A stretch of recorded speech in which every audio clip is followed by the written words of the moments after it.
should have a say in this because it's our lives that are being affected. The teachers are going to have a tougher time, but it's the students who are going to miss out.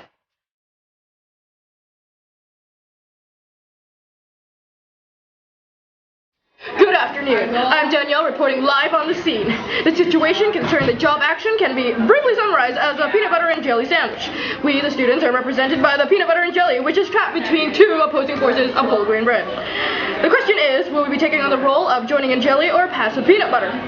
What sides and what further steps we'll be taking is still undoubtedly up for debate. However, we are currently predicting a 32.33, repeating of course, percentage of failure.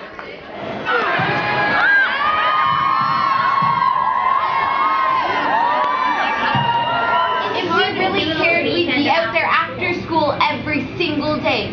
That is what we should be doing if we want to rally. It's too hard to organize a large number of students to do that every day. Because it's easy to do it in school because you're skipping. They're having a good time, they're cheering, they're making the most of it.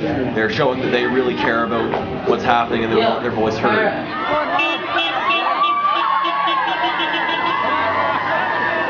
I ask that you please note the following. Regular class instruction will occur in period 1 through last period Friday. Students are expected to be in class. Regular attendance will be taken. I ask that students honor instructional time first. You look down the hallways and they're empty and you're like, what kind of picture is this sending, you know? And then as soon as the final bell rings and you see people coming in from outside getting their stuff and going home. It would make more sense if they did the rally on Saturday or Sunday because you know who are the two people who actually do care about the cause. Well, the ones who care will be out there. The ones who don't care will have gone home to smoke pot.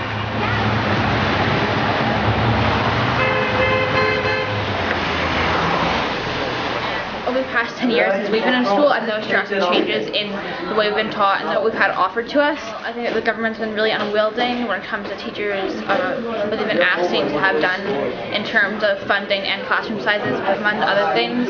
I think the government is trying to make money, which is why they're like, yeah, I'll let you strike. I'm okay with that. If, you know, we don't have teachers in school for 3 days, we save millions of dollars. I think people should be very careful and actually aware that this sort of thing is going on. I think right now our provincial government isn't really looking for best in our education, the best possible answer for the students. They're looking for the cheapest thing that they can get and the easiest way to do it, which I personally don't think should be done when it's concerning our education and we're the future of this country. I really think the teachers should have voted no for the strike and not gone on the strike because pretty much they're letting the government win with this. They're not really getting their way. I think it's really sad that it's come to this and the government still hasn't done anything. And I personally believe the strike's not really going to change anything. The government's not going to change their mind. It's going to stay the same. And they're going to go after with Bill 22 anyways.